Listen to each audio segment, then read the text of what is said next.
Hi everyone, my name is Madeline and I am one of the first year representatives for the McMaster Humanities Society.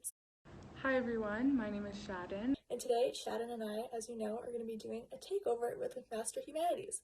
So we're going to be answering all your questions about first year, our experiences with it being online, and all that good stuff. So let's get started.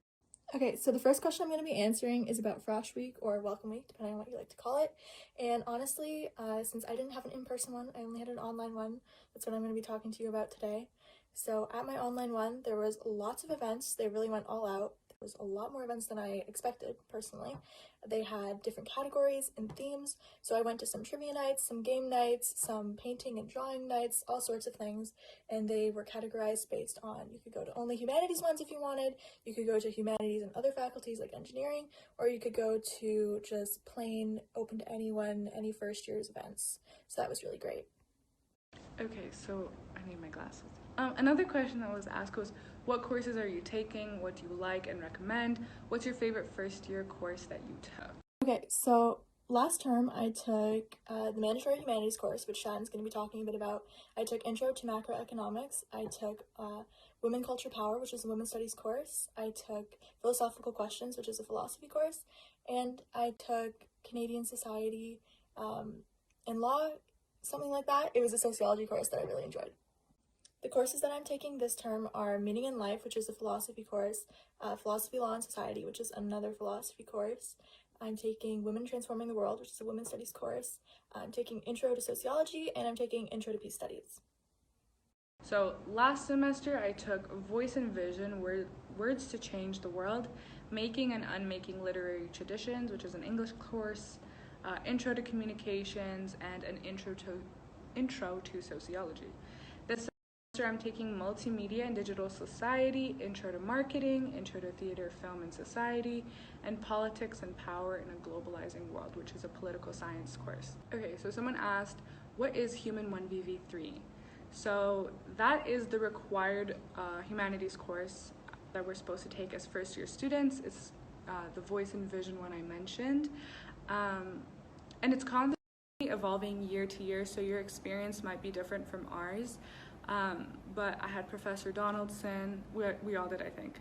And he made it a lot of fun, and I think it's really important that it's a required course because it teaches you the skills you're going to need for basically any humanities course you're going to take. The writing skills, the critical thinking skills, etc. So what is a normal workload for a single term? For us, that's about 4 to 5 courses. That's considered being a full-time student. Anything less than that is being a part-time student. So personally, I took 5 courses each term. I find it's a really manageable and normal workload. I do know some people that if you drop a course, then you become 4 courses, but you're still considered full-time and a normal workload. You maybe just take a course in the summer to catch up. And then I know some people that took only 4 courses in each term on purpose, and they're taking 2 summer courses to catch up. I don't know anyone that's taken 6 courses. I've heard it's been done, but I believe you need special permission to do that. And personally, I think it's kind of pushing it, but you know you and your abilities best, so talk to your academic advisor. They can really help you figure out what's best for you in this scenario. What are some of the clubs McMaster has to offer? Boy, oh boy, there are so many. There are so many. And I think that was one of the pros of having everything online was you got to see all the clubs. I definitely recommend looking at the website, McMaster's website, and looking through the clubs that are there, and just like social media, like because of the pandemic, I feel like all the clubs have some sort of platform online. There are MSU clubs, there are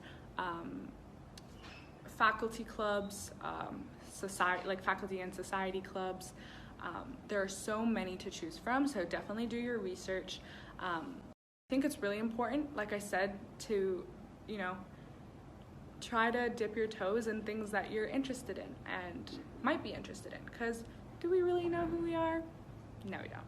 So it's a good way to meet people with similar interests and just step out of your comfort zone. So I definitely recommend joining clubs. Okay, so what options do you have if a course you want to take is full or not running this semester or even this year?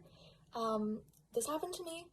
I know it's the absolute worst. There was a philosophy course that I was interested in that didn't happen at all this year, so that kind of sucked. I couldn't do anything about that. The most I can do is look out for it in another year, so you can do that too. Just pay attention to the course schedules and see if it's being offered again in the future, or maybe in the next semester if you missed it the first time, or if a course that you really want is full.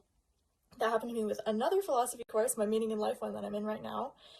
So when we were first signing up for our courses in the summer, I tried to sign up for that one, but it got full before I could get to it.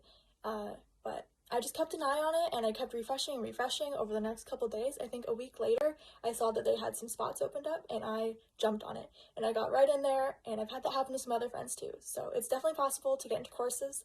Just keep your eye on it, be patient. Great question that was asked, and I think it's super important to talk about, is regarding the time zone difference. If you're in a different country, or if you're wanting to attend McMaster from a different time zone, definitely have experience with that. Having a 7 or 8 hour difference is definitely comes with its challenges. For example, a lot of the club meetings, if they're held later in the afternoon or evening, it gets to like a little bit later here. So it just, in terms of figuring out a healthy sleep schedule and getting involved, has definitely been a struggle to try to balance those, but it's definitely doable. Like, I'm a part of a lot of clubs, and they're very understanding. Like, if meetings are usually like later and I'm like, this is too late for me, they're usually like super understanding, always super understanding. And the great thing was there were so many other students in my exact same position, so never feel like you're alone in anything. There's always someone doing something. You won't be the only international student, you won't be the only student in a different time zone. So don't feel nervous to bring it up to your professor or TA. They're very, very accommodating. If you have any more questions, feel free to reach out. And that concludes our takeover. Thank you so much, everyone, for submitting your questions, and thank you to McMaster Humanities for allowing us to do this.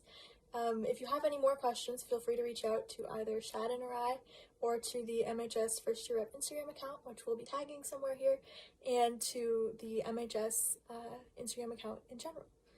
We're here to help, so send us any questions you have. Bye, guys.